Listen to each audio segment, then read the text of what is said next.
Welcome to The F Word, a podcast series that examines, excavates, unpicks and reframes forgiveness through the lives of others. I'm Marina Cantacuzino, a journalist from London, founder of the Forgiveness Project charity, and I've built my career investigating how those who face the most complex and devastating things in life find a way through. I'll be talking fortnightly to a guest who's experienced something very difficult or traumatic in their life, but who rather than respond with hate or bitterness has embraced, or at the very least considered, forgiveness as a response to pain.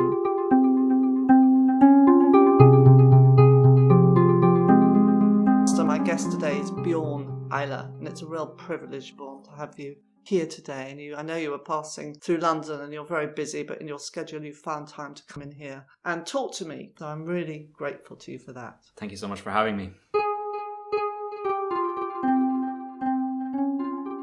So just to introduce you, Bjørn Ihler is a Norwegian and he's a survivor of the July 2011 attacks on Utøya Island, when right-wing extremist Anders Breivik shot and killed 69 people and injured 110 others. Most of the dead were students attending a summer camp organised by the youth division of the Norwegian Labour Party. And by the way, in 2012, Breivik received a 21-year prison sentence for homicide. So, Bjørn, you were trapped on that island for several hours. You witnessed several of your friends being killed. There were 600 people on that tiny island battling for a few hiding places. I think that really sort of expresses the fear and the trauma of what went on that day. And during that time, you even came face to face with Anders Breivik. But then you chose to actually come face to face with him again much later in court. That was a very important thing for you to do. And I know many didn't want to do it for very understandable reasons. Why did you choose to do that? I chose to do that largely because Breivik, when I met him on the island, was a powerful figure. He was capable of killing me and tried very actively to kill me and killed my friends. And in the days and weeks that followed the attack, people started speaking about him more as a monster than a human being, and he grew to become this figure that was larger than any person should be. And I felt that was giving him more power than any human being should have. And I think it was really important to me to see him in court in order to bring that back down and bring him back into reality as a human being. And it was really important to me to see him not pose a threat to me anymore, because in the first few months after the attack, I saw him, the first time was in November 2011, a few months after the attack. Still a fairly short amount of time, actually. But it was important to me to see him then in order to kind of move along my process of recovery, in order to realize that he wasn't actually posing a danger to me anymore, because I was living with quite heavy PTSD and kind of trying to figure out my life. And he was a figure that was always there as a threat. And moving beyond that was kind of a key part of the recovery. I remember when we first spoke and we had quite a long conversation. You went into quite a lot of detail about what happened that day. It's extremely harrowing and upsetting to hear that. One thing I remember particularly you describing, once you got through this appalling experience, somehow lived, even though he actually fired at you at one point, got on a boat, rescued, taken with others back to the mainland. And you actually said, and I'm quoting you here, "Thinking back, I find that part was even worse than the island, realising that a lot of parents would be returning without their children." Yeah. So, given that, how did you deal with the trauma of what happened? Did you feel any sort of survivor guilt during that time? How did you look after yourself? I wouldn't say survivor guilt as such. The difficult part kind of came after the attack. In the moment, it was purely a fight for survival. Like I accepted that, and I think that's kind of fair in the situation, that you do what you can to make it. But coming back to land, being gathered at the hotel that was set up as a rescue center, and waiting there for hours, both to hear from friends that didn't show up there, friends who were sent to hospitals and friends who were killed.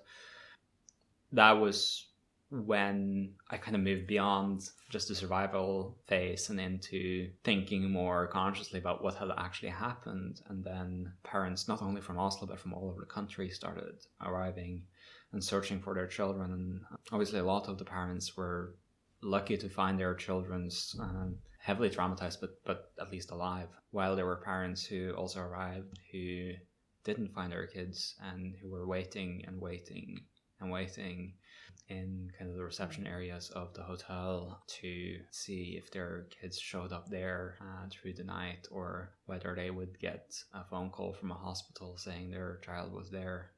And I remember the eyes of the parents who were sitting there. I think that's really something that still gives me the chills, because that's really kind of part of where the impact of the ramifications of this started sinking in.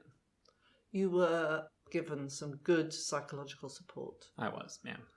But you also came back to study in Liverpool, in England, where you had started your studies, and you said that was helpful. Yeah. Why? Just to get away? Not just to get away. Actually, the getting away part was mixed in how successful or helpful it was in a sort of way. I ended up going back to Oslo pretty much once a week almost for some time, because I wanted to follow this trial and because I needed to be near my family and all of these things. But it was also really important for me to reclaim my life and say, this is not going to change my path. It's not going to change who I am. Of course it has. I mean, anything else would be unrealistic. But at the same time, I was on this trajectory and I wanted to stay as close to that trajectory as possible, continuing working towards my degree, continuing my life, because what happened was not only that Breivik took the lives of the people he killed, but he significantly altered the lives of the rest of us as well. And again, it kind of comes back to this concept of how much power do you want to give someone like Breivik over your life. And I really didn't want to give Breivik the power to throw me off from that. And so it was really kind of empowering to be able to go back and to complete my studies on time. I mean, I would have gotten better grades and stuff if I wasn't dealing with all of this at the same time. But I completed my studies on time, and it was very good to also feel that I was cared about and taken care of by that community. So all in all, I think it was the right choice for me. It's not necessarily the right choice for everyone else. Yes, I think that's really important. So even from quite near the beginning, you felt comfortable sharing your story in public? Yeah. Now, Bjørn and I first met through the Against Violent Extremism Network, which was set up originally in 2011 by Google Ideas. The AVE network, as it's known, is still operating today, and I'd say the need is in fact greater than ever in this ongoing struggle to tackle violent extremism. The way it operates is that former violent extremists, known as formers, and survivors of sectarian violence work together to push back extremist narratives. And the idea is that by sharing their lived experience, you can prevent further recruitment into extremist groups. Bjørn, you do a lot of really important work, and I'm just really interested to know that despite this appalling trauma, you choose to work in an area which must continually remind you of what happened. So I was wondering why you don't choose to work in an office or in a forest to create a completely new life for yourself. Well, to be fair, I work quite a bit in a forest and in an office, but I started doing this work actually before the attack in 2011. It was largely why I was at the summer camp, was that I was engaged in working to bridge the gaps between communities, both in Oslo and internationally, to help people, young kids in high school really, tell their stories. And I learned about the power of storytelling and the importance of owning your own story. Really kind of shaped a lot of my work around storytelling as a tool for building those bridges. And then subsequently went into studying theatre as part of that. And one element of that is also that I deeply believe that you can speak statistics and politics as much as you like, but if you're not able to connect with people, if you're not able to tell them a compelling story of some sort, you will not be able to change how they feel about the people around them. And really, a lot of the work I do and always have been doing is trying to get people to at least listen to each other and possibly change their minds about how they feel about each other. I think that's really interesting because my background is journalism, and I wrote a lot of what we called first-person narratives in the early days of my work. And that always had far more impact than me giving my opinion about what had happened. Yeah. People became invested in the story. They were able to walk in the shoes of the person who told the story. I mean, that's largely the concept of the Forgiveness Project, right? Absolutely. It's helping people tell those stories. So, yeah. One of the first things I did after the attack was starting to write it down, which was really helpful because I didn't then have to have the story inside my head. I mean, it was running on loop in my brain when that ended is a good question. And if it's ended is another good question. But it was very intense to begin with, and I was reliving it. And sitting down during even the first week and writing down detail for detail what had happened to me was a way of not feeling like I had the responsibility to remember it. So I just want to come back in here, because when Bjørn talks about writing down his story in those days just after the attack and the trauma, I'm really reminded of the groundbreaking work of the American psychologist James Pennebaker. In the 1980s, Pennebaker, a real luminary in this field, discovered something extraordinary. He's discovered that writing about your feelings could significantly improve not just your mental health, but also your physical health. And it was the first time there's evidence that keeping feelings closed and locked away will make you sick. Through a number of studies, Pennebaker found that writing down thoughts and feelings and disclosing things that are difficult and painful leads to feelings of relief. And committing words to paper, in a way, labels your feelings, puts it into a coherent story, which is important because when you construct a story, you can walk through it much more easily. Anyway, I then went on to ask Bjørn about how and when he first shared his story publicly. Sharing it with others.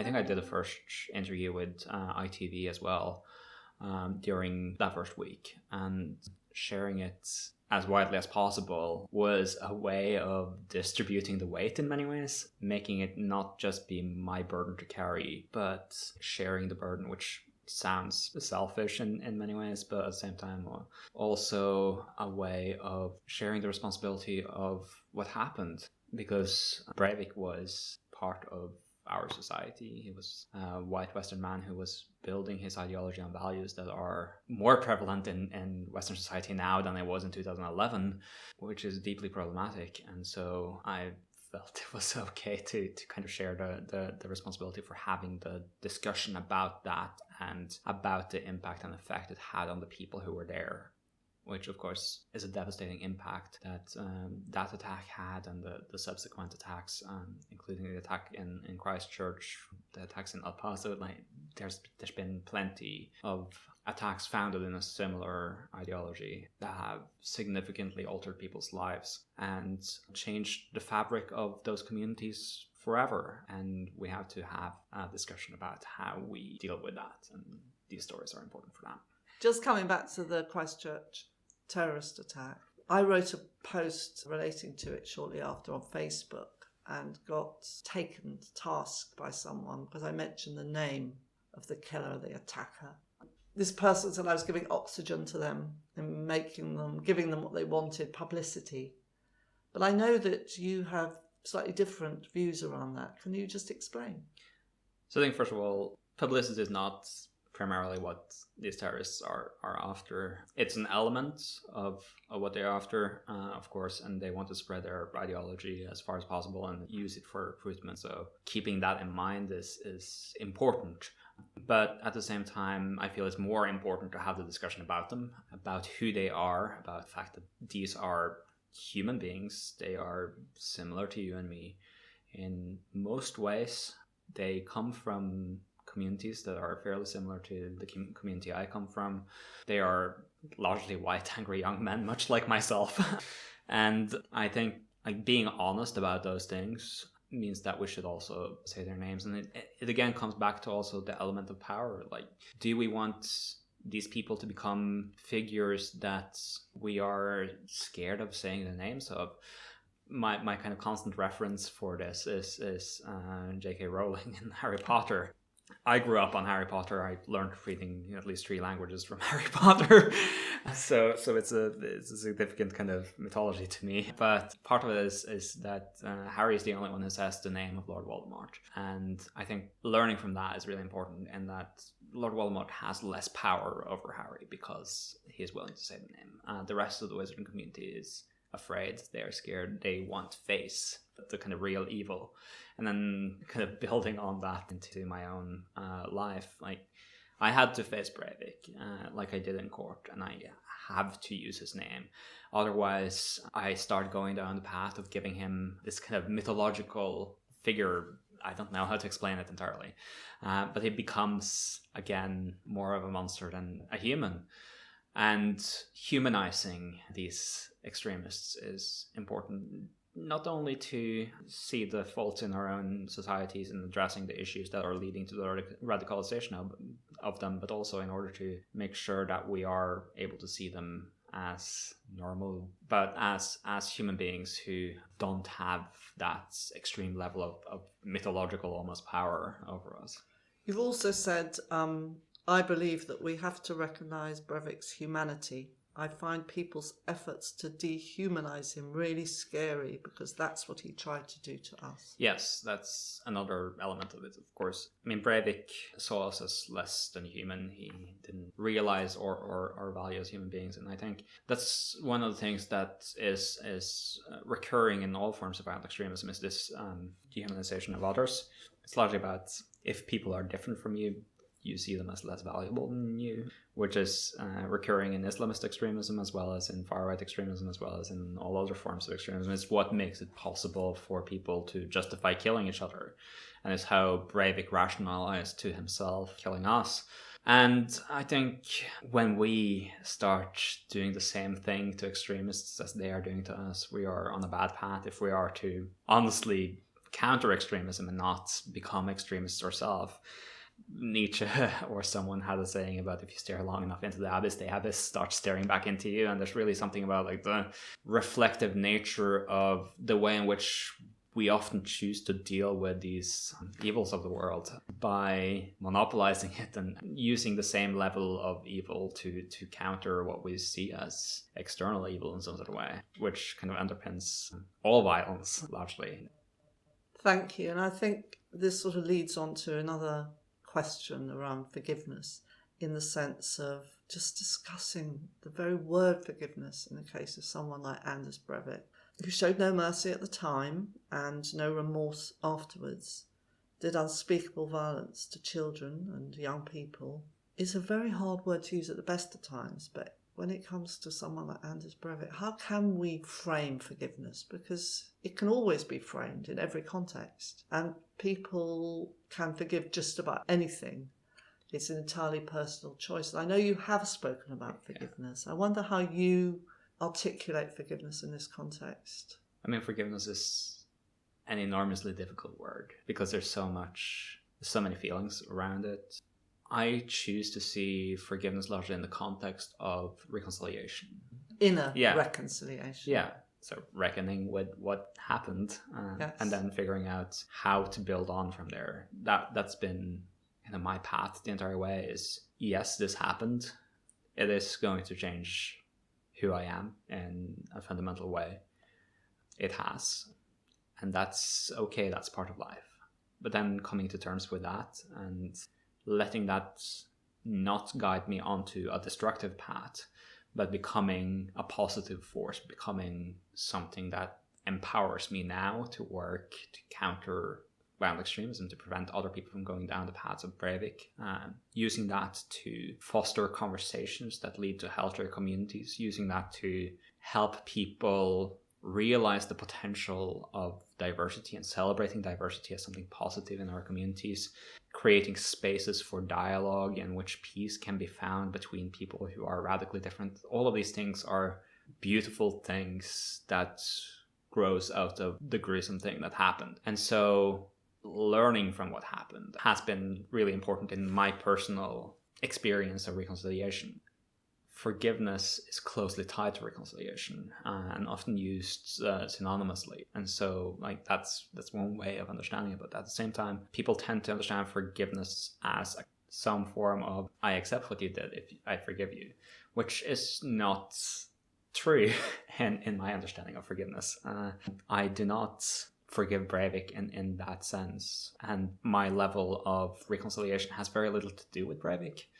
It has more to do with what happened and my personal journey with that. Breivik is not really a factor in my life at this point and hasn't been for some time. But forgiveness is also not only something you give others, it's something you give yourself.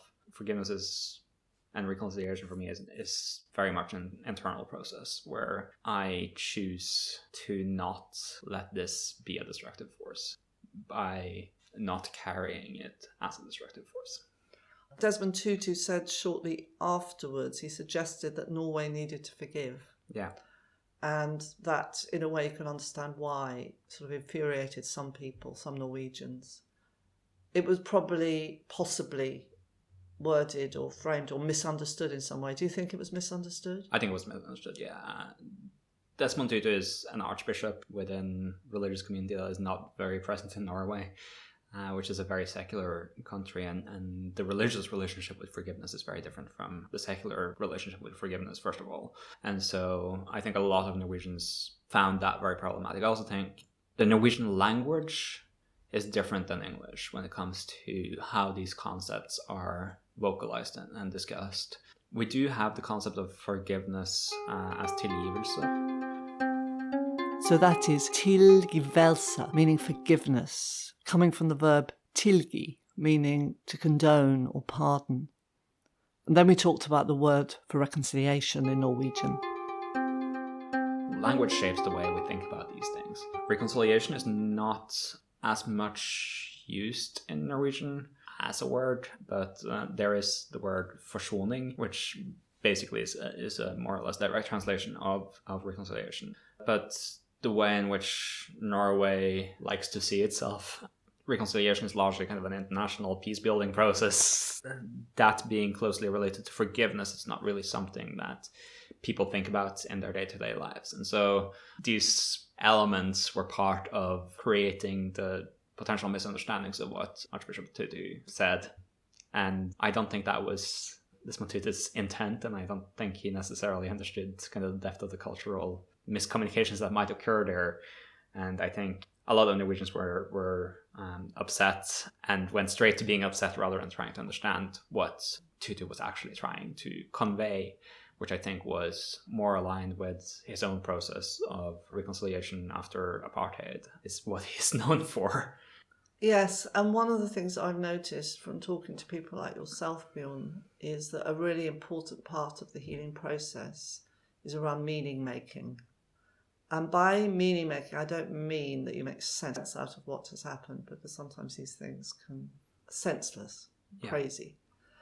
But it does mean that you intensely pursue what matters to you, and that puts meaning then back into your life. So it's about ensuring violence doesn't happen again by finding some wisdom in the trauma that's happened to you. Does that make sense? It does, and I think I wish I was more successful in it. Of course, we had an attack in Norway where a white young man from the same neighborhood as Breivik went to a mosque with the intent of shooting people. He was overpowered there, but he managed to murder his adopted sister before going to the mosque. And I think like these things keep happening, and people say that hindsight is 20/20, and that's largely true. But it also means that we have a responsibility to use the 20/20 hindsight in order to look ahead and see these are the mistakes we made in the past. These are the ways in which our society allowed for the radicalization of these people. Norway is a net exporter of terrorists. We have like 120 people or so have gone off to join terrorist organizations internationally in just the last few years. We've had now several far-right inspired terrorist attacks domestically, and it's time to take this seriously, and it's time to look at what happened and say, like, this is our responsibility as a community to look at what we can do better as a community in order to take care of our people so they don't go down the paths of both self-destruction and destruction of the society and the people around them. So, yeah. I understand what you're saying about learning from something like this and preventing it happening again.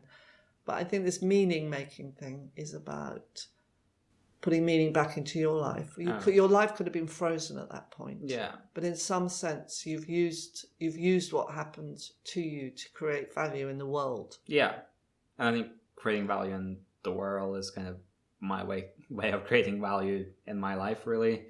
It might be problematic sometimes that people who have been through these things, myself and other people who are involved with the Forgiveness Project, have a fairly selfless sense of duty to the world. And I definitely fall in that category, and it's definitely not always the healthiest way of going about things. And so when it comes to creating meaning in my own life, I do that by creating meaning around me, which is a coping mechanism. It's a way of making it not feel like what happened was in vain, of trying to honor friends who were lost, of honoring families and people who are forever broken by what happened.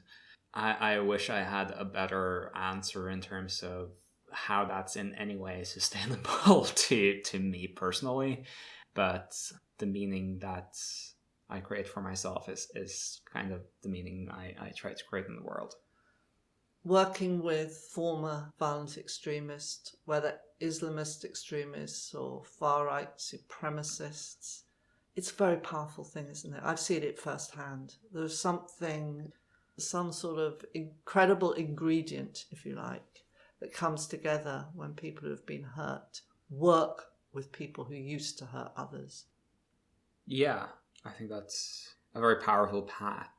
And I hope that work with formers will inspire others to follow their path and really show that there is a way back out of violence. But I also hope it will show those of us who are not engaged in violent extremist organizations and never have been, that the people who are in these movements are people who largely have been hurt themselves in different ways. Arno Michaelis, who's another Forgiveness Project person, has this saying that hurt people. And by dealing with his own trauma, I think that was a large component of his recovery process out of being a far-right extremist. People are not static. We make mistakes. We do stupid stuff. And that's not exclusive to extremists. Like, I'm sure you've done plenty of silly things in your life. Indeed. And so have I, and so has everyone. And we have kind of in the public landscape right now this tendency of thinking about people in a very static way. But people are dynamic and we keep changing. And that's part of what's beautiful about humans. That's part of what I love about humanity, is that we never stop changing. But also it's something that we need to remember when it comes to the people who are in bad places, the people who are doing bad things. They are on bad trajectories, but that doesn't mean that they can't change. So, Bjørn, I want to thank you so much for coming along and talking to us, and just to wish you well for your work, which is so important and valuable. And till the next time we meet. Thank you so much for having me, and it's always a pleasure to catch up with you and with the Forgiveness Project. Thank you for listening to the F Word podcast. To dig a bit deeper around some of the themes we've talked about, do check out the show notes by going to theforgivenessproject.com/F-word podcast. And from there you can also explore the Forgiveness Project website, which over the years has collected and shared many more stories of how people have transformed the darkest of situations. I also want to invite you to join the F-Word podcast Facebook group, especially if you have more to discuss or share. Again, to find the link, go to theforgivenessproject.com/F-word podcast. And finally, All these podcasts have grown out of years of trying to shift the narrative of our time away from one of hate and division towards empathy and understanding. So if you've enjoyed this podcast, please do consider donating even just the smallest amount to help us continue our work. All details of how to do this, again, are on the show notes page of our website. But most of all, I hope you'll join me again. Next time on the F Word podcast, I'll be talking to Joan Scarfield, a woman whose son was killed by a random act of violence, and who later went on to meet the man responsible.